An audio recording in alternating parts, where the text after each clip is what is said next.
Guys, it's Ollie, Ollie on Wheels, mobile mechanic.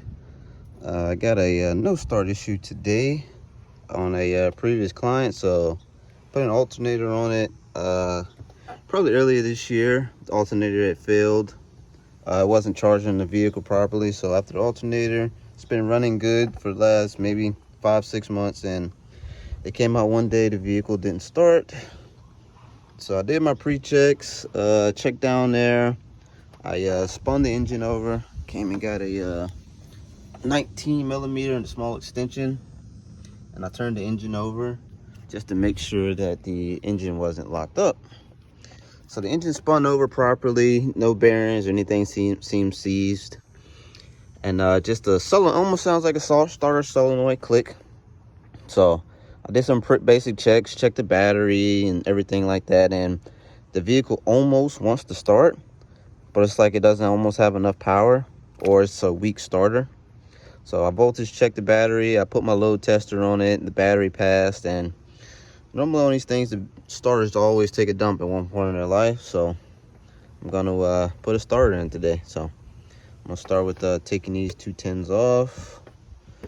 This intake manifold does have to come out of the way.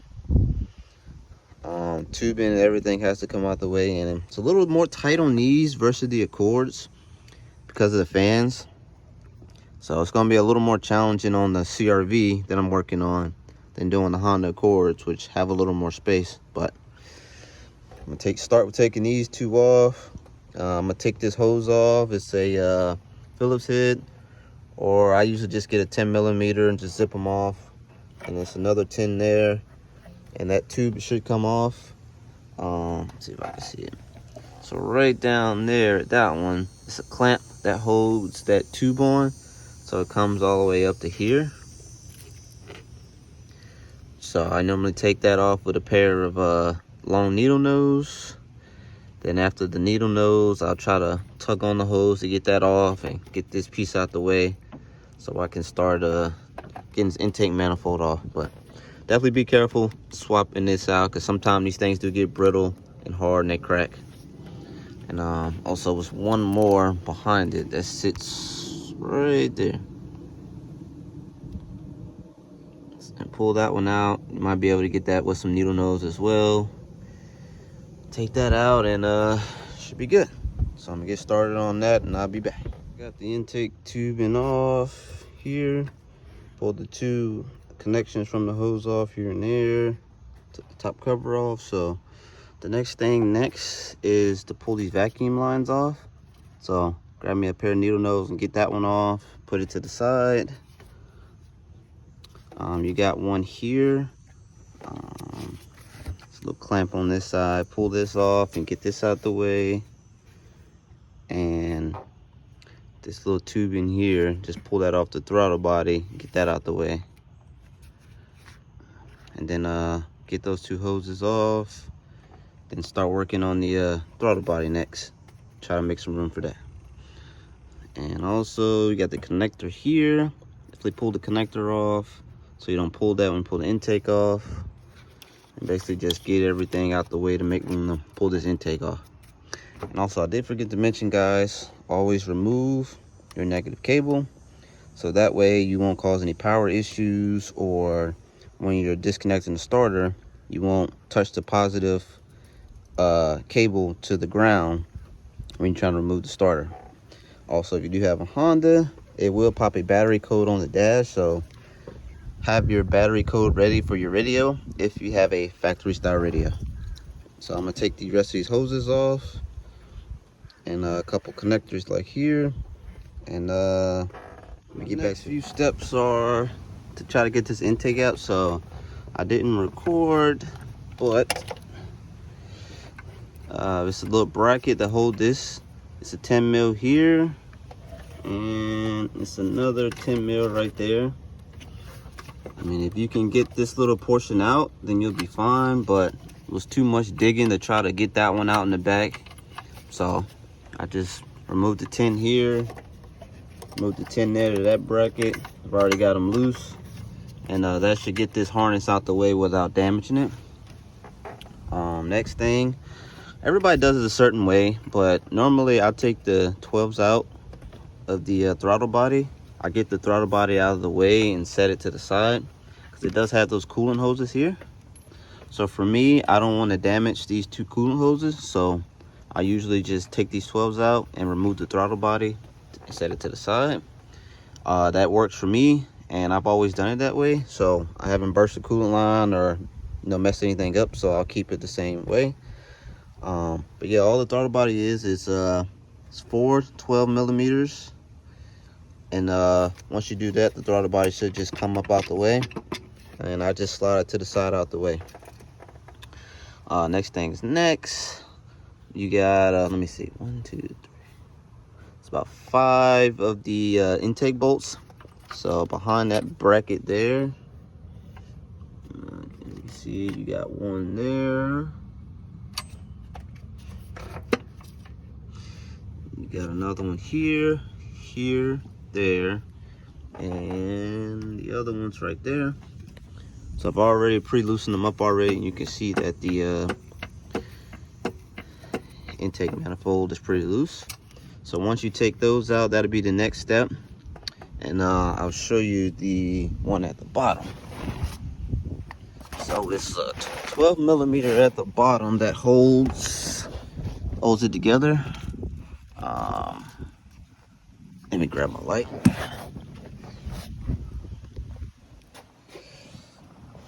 Let's see.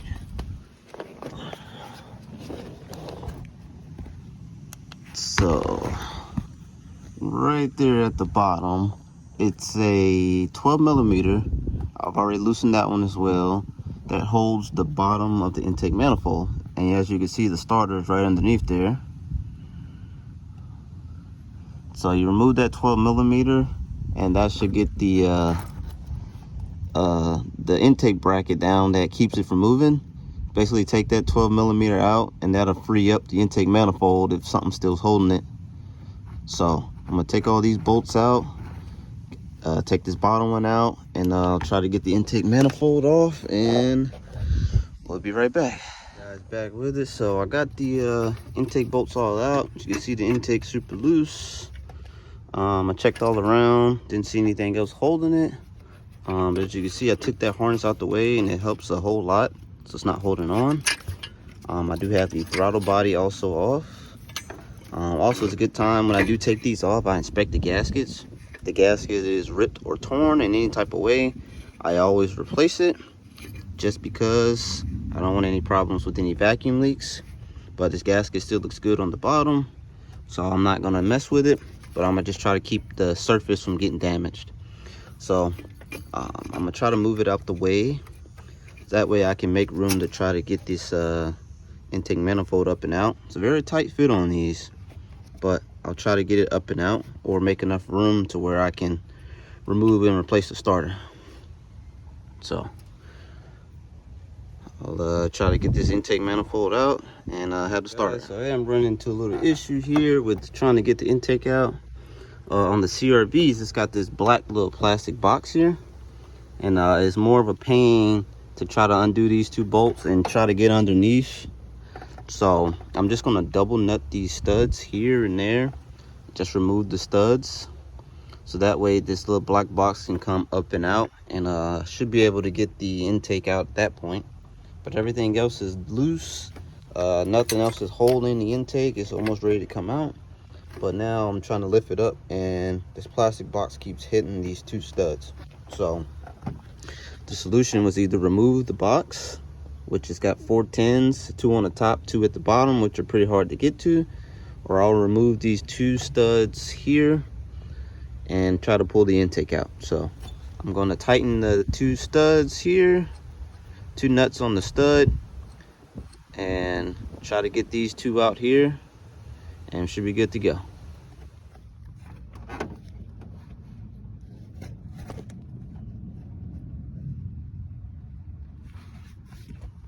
I got the intake out. I was not able to get it all out in one piece. So this plastic piece that I've only done a few of these on CRVs, only come on the CRVs intake. Like I said, the Honda Accords, and I believe the Acura Tsx is the stuff where they don't have this piece.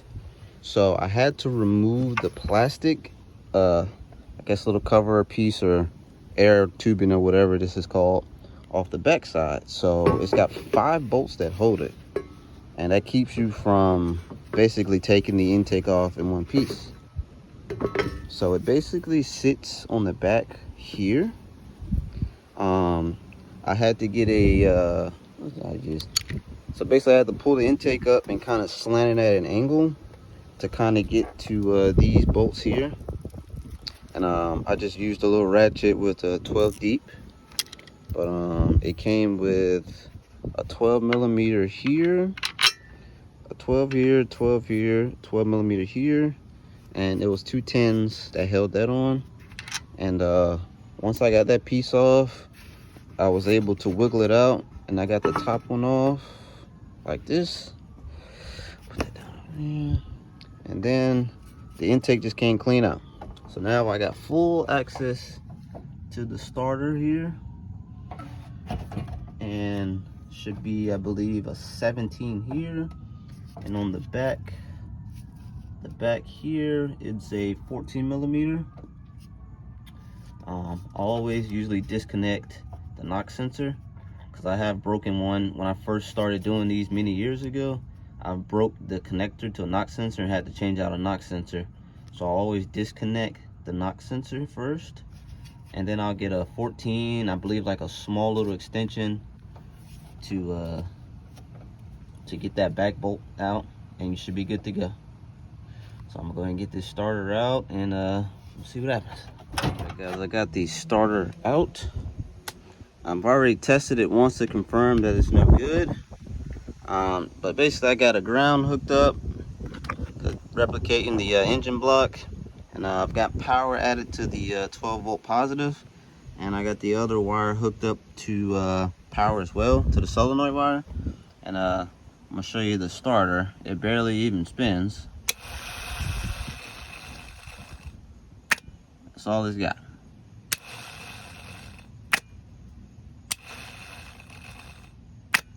That starter is supposed to be spinning pretty quick, and that's not even enough to start the engine.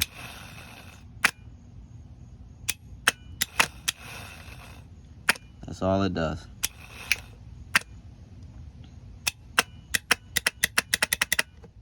Oh, put that back on.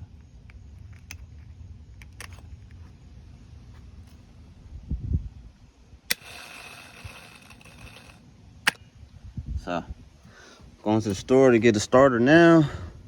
Put the new one in, and that would confirm the starter on this 07 CRV.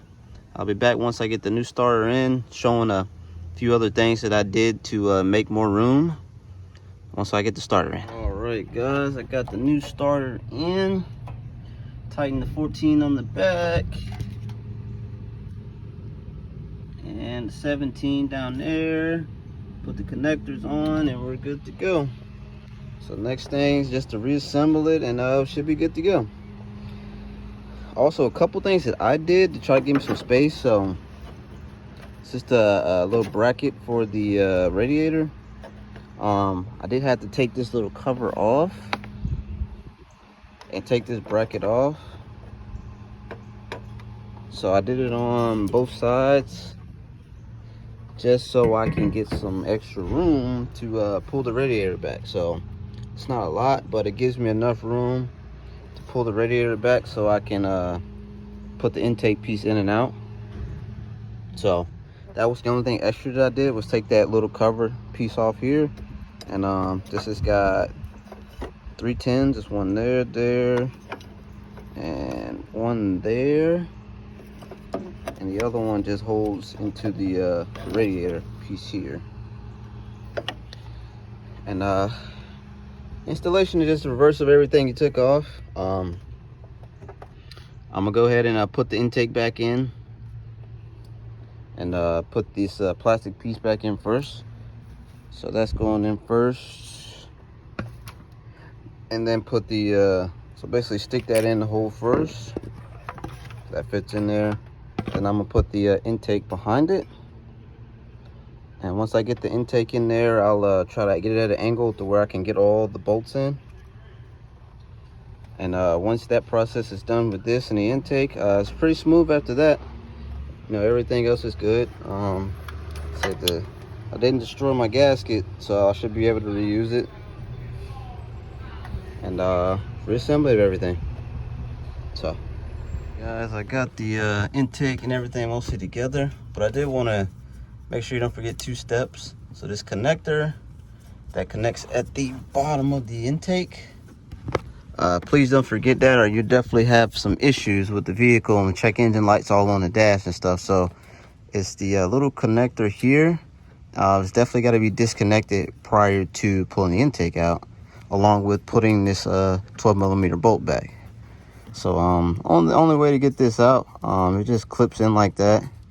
It's kind of hard to move now, but once it's pushed on, all you do is flip it down, some little tabs here, and you just basically press it down and the connector opens. So it's going kind of hard to get it in, but let's see if I can get it. So once you put it in like that, all you try to do is press up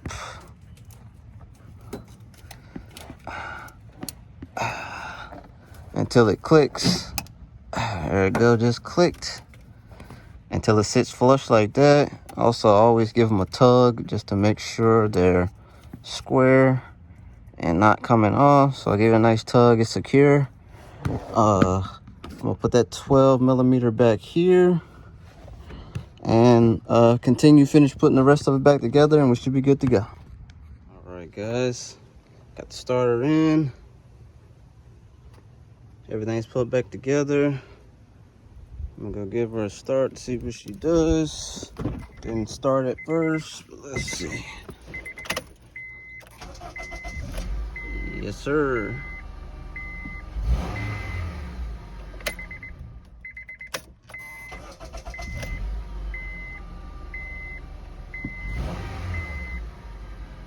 Should be good to go. And that's a 2.4 K series starter. Honda Accord, CRVs, TSXs are just pretty much the same process. Thanks for watching, guys. Comment, subscribe, and let me know you got any suggestions. All right, thanks, guys.